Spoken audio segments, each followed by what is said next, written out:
अस्सलाम वालेकुम फ्रेंड्स, उम्मीद है आप सब खैरियत से होंगे। आज मैं आपको वो पौधे दिखाऊंगी जो मेरी छत पर मौजूद हैं। जैसा कि आपने देखा मेरी छत पे ये साग लगा हुआ है।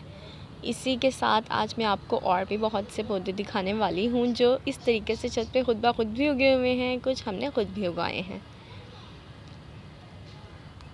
और मैंने कल जो अपनी छत से साग तोड़ के पकाया था, माशाल्लाह से उसका रंग जायका एकदम बेहतरीन था। ऐसा रंग और जायका आपको बाज़ार से ली गई सब्ज़ियों में बिल्कुल भी नहीं मिलता। ये देखें, ये घर में लगाया हुआ है पुदीना। नेक्स्ट आने वाले दिनों में मैं आपके लिए अपनी ही छत से धनिया पुदीना तोड़ के उसकी चटनी बना के भी आपके साथ शेयर करूँगी। ये देखें, घर में हमारे लगी हुई है कवार। इसी के साथ ये मैं अब आपको दिखाने वाली हूँ न्याज़बो का पौधा। इसकी खुशबू बहुत ही कमाल की होती है, ये एकदम बेहतरीन पौधा है।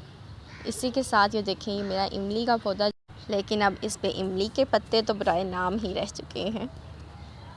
उम्मीद है आपको आज की वीडियो अच्छी लगी होगी। लाइक बटन को प्रेस करना मत भूलिएगा।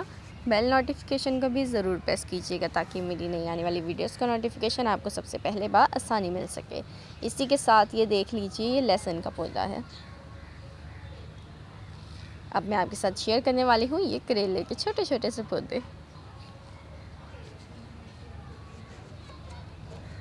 ये देखें कितने खूबसूरत हैं मिनी से पौधे। इसी के साथ ये मेरे धनिए पुदीने।